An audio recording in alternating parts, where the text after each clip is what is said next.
নমস্কাৰ বন্ধু বান্ধৱীসকল, আজি এটা লৈ আহিছোঁ আপোনালোকৰ বাবে ৰেচিপি ভিডিঅ'। এয়া হৈছে পাভ মাছ মই লৈ লৈছোঁ 5টামান। আজি পাভ মাছৰ বইল বনাম বুলি ভাবিছোঁ। তাৰ কাৰণে পিঁয়াজ দুটা এনেকৈ চিপত কাটি লৈছোঁ আৰু এটা ভাল কেপচিকাম লৈছোঁ। লগতে আজি কণ বিলাহীৰে বনাম দেই। আদা নহৰু গোটাই লৈছোঁ, লগতে ধনিয়া কাটি লৈছোঁ আৰু জলকীয়া ফালি লৈছোঁ 3টা। লগতে এয়া দেখিছেনে জালুক আৰু জিৰা, গোটা জিৰা লৈ লৈছোঁ, লগতে এটা তেজপাত। আৰু এতিয়া মই এনেকৈ এটা কেৰাহীত এনেকৈ পানী দি লৈছোঁ। পানীখিনি অকণমান গৰম হ'ব দিছোঁ। দিওঁতে জলকীয়াকেইটা ফালি থোৱা জলকীয়াকেইটা ইয়াতে দি দিছোঁ। আৰু দেখিছেনে পিঁয়াজখিনি সৰু সৰুকৈ কাটিছোঁ, এনেকৈ পিঁয়াজখিনি ইয়াতে দি দিছোঁ একেলগে। দি পেলাই এতিয়া ধুনীয়াকৈ এইখিনি মই উতল আহিবলৈ দিম। হাতা এখনৰ সহায়েৰে এনেকৈ লৰাই দিছোঁ।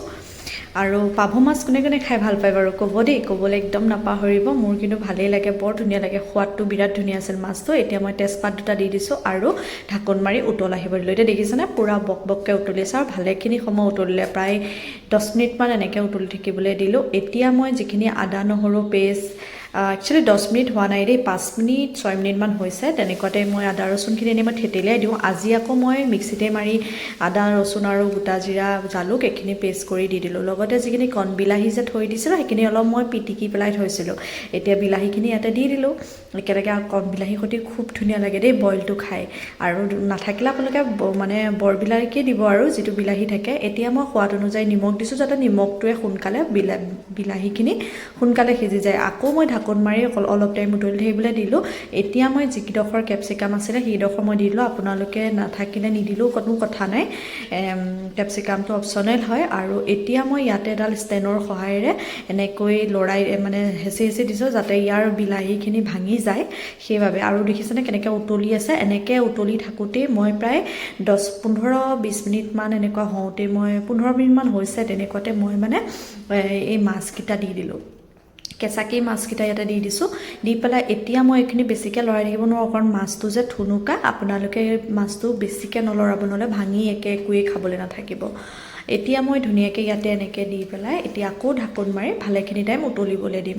আৰু মই মাজে মাজে ইয়াত হাতাৰে লৰাই থকা নাই দেই, দেখিছেনে ফেন চেন ওলাই গৈছে ওপৰলৈ। আৰু মই এতিয়া ইয়াত হাতাৰে বেছি লৰাই থকা নাই, দুখন কাপোৰৰ সহায়েৰে মই কেৰাহী দুখনৰ যিকেইডাল হেণ্ডেল থাকে হেণ্ডেলকেইডালত ধৰি জোকাৰি জোকাৰি লৰাই আছোঁ, যাতে সিজি যায় চব পিনৰ পৰা, সেইবাবে।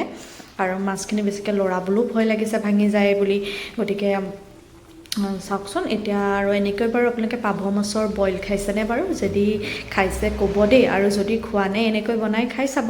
খাই পেলাই জনাব কেনেকুৱা লাগিছে, কি হৈছে। আৰু মোৰ কিন্তু এই বইল এনেও এতিয়া মই এয়া গাজ টেঙা লৈ লৈছিলোঁ 2 চামুচ 3 চামুচমান গাজ টেঙা এনেকৈ মই দি দিলোঁ ওপৰতে।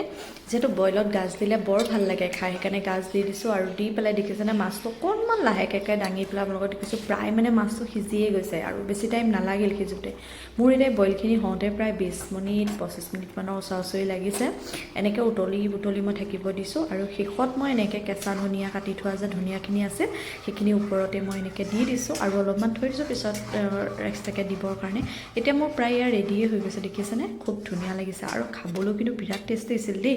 মই আপোনালোকক এনেও জনাই দিওঁ সদায় কেনেকুৱা হৈছিল খাবলৈ, গতিকে বহুত ধুনীয়া হৈছিল। দেখিছেনে দাঙি দেখুৱাই দিছোঁ আপোনালোকক, আৰু দেখিও বৰ ধুনীয়া লাগিছে বইলটো। এতিয়া মই এখন বাতিত গোটেইখিনি, আপোনালোকক গোটেইখিনি নহয় আৰু 3টামান উলিয়াই দেখুৱাই দিম। চাওকচোন থুনুকা যে সেইকাৰণে লাহে লাহেকৈ নমাইছোঁ।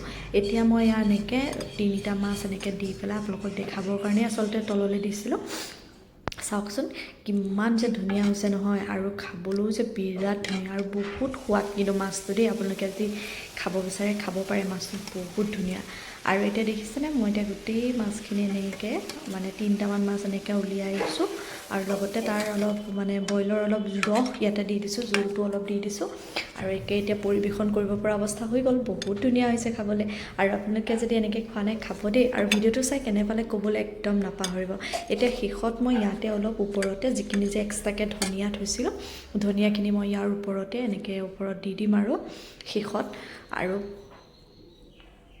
ভাল লাগিছেনে বাৰু দেখিছেনে কিমান ধুনীয়া লাগিছে। আৰু খাবলৈ বহুত টেষ্টি হৈছে। মই আপোনালোকক বাৰে বাৰে এই কথাটো কৈয়ে থাকোঁ, কাৰণ সঁচাকৈ খাবলৈ বৰ ধুনীয়া হৈছিলে। আপোনালোকে এনেকৈ খাই চাব পাৰে। আৰু দেখিছেনে এতিয়া ওপৰত মই ধনিয়া দি দিছোঁ। এতিয়া মোৰ ভিডিঅ'টোৱে আজিলৈ ইমানেই। কেনেকুৱা লাগিলে ক'বলৈ